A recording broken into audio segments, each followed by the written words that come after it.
We throw around these terms sometimes, right? Imperialism, game theory, sounds kind of heady, kind of academic. But what's fascinating to me is how these things, these concepts, play out in the real world. Right, and today we're diving into that, looking specifically at Argentina and how these forces are shaping what's happening there right now. Yeah, and it all kind of revolves around this idea of forced choice, which is a little unnerving when you think about it. It is. It's actually, you can think of it as a kind of prisoner's dilemma, but like on steroids almost. Okay, so for folks who haven't geeked out on game theory, break that down for us a bit.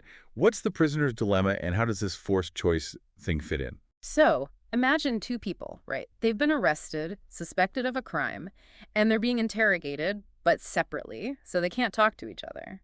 Now, the best outcome for both of them is if they both stay silent, right?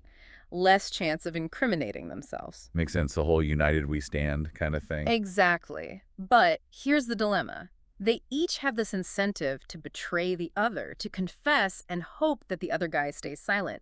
Because if one person talks and the other doesn't, the one who talks gets a much lighter sentence. Ah, so it becomes this gamble, this do I look out for myself or trust that the other person's going to do the right thing? And that's the crux of it. And it gets really interesting when you apply that not just to two individuals, but to like whole societies.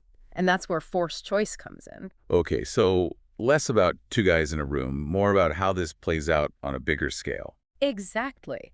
Imagine those choices, that dilemma, being presented not in a police station, but in everyday life, in economic policies, social structures.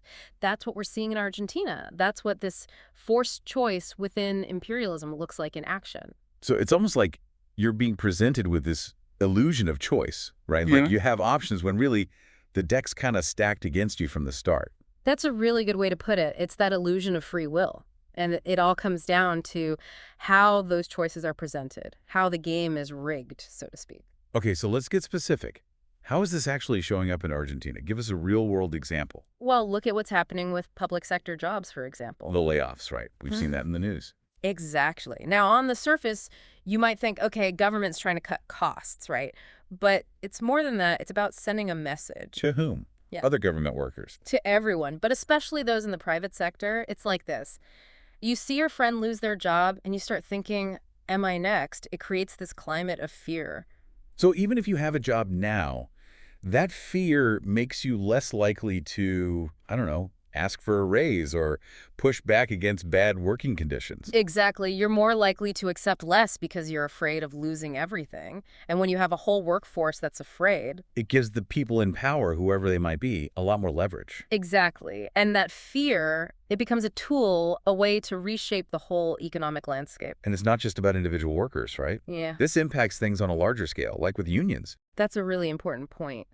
Because strong unions, they can act as a kind of a buffer against this forced choice pressure. Because there's power in numbers. Right.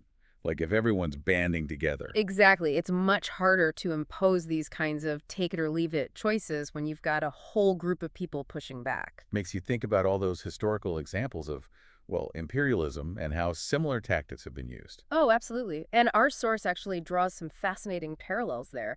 Think about how colonial powers often approach treaties with indigenous populations. Right, I can already see where this is going. It was often framed as this choice, sign this treaty, or face the consequences.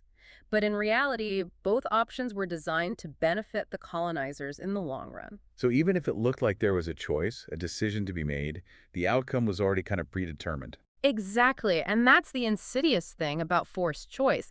It can be very difficult to recognize when it's happening, especially in the moment. Which makes me wonder, how do you break free from that? How do you create different choices when it seems like the options have already been laid out for you? Well, our source argues that awareness is a powerful first step. Once you understand the game that's being played, so to speak, you can start to see through the illusion. So it's like you're not just reacting to the situation, you're actually a step ahead, anticipating the moves. Right, and that gives you more agency, more power to strategize. But it's not just about individual awareness. It's about collective action, about people coming together to challenge these power dynamics. So finding strength in numbers, kind of like we were talking about with unions. Exactly, because when people unite and say, no, we refuse to accept these limited choices, it creates space for new possibilities, for real change. I gotta say, it's a bit daunting though, right? Like, How do you actually challenge these systems, these power structures that seem so much bigger than any one person? It is. It's a huge challenge. But the key thing to remember is that we're not powerless. And our source really emphasizes that. They point to three things that are essential for building resistance: historical awareness, education, and strong communities. Okay, those are some big ideas. Let's break those down a little. What do they mean by historical awareness in this context?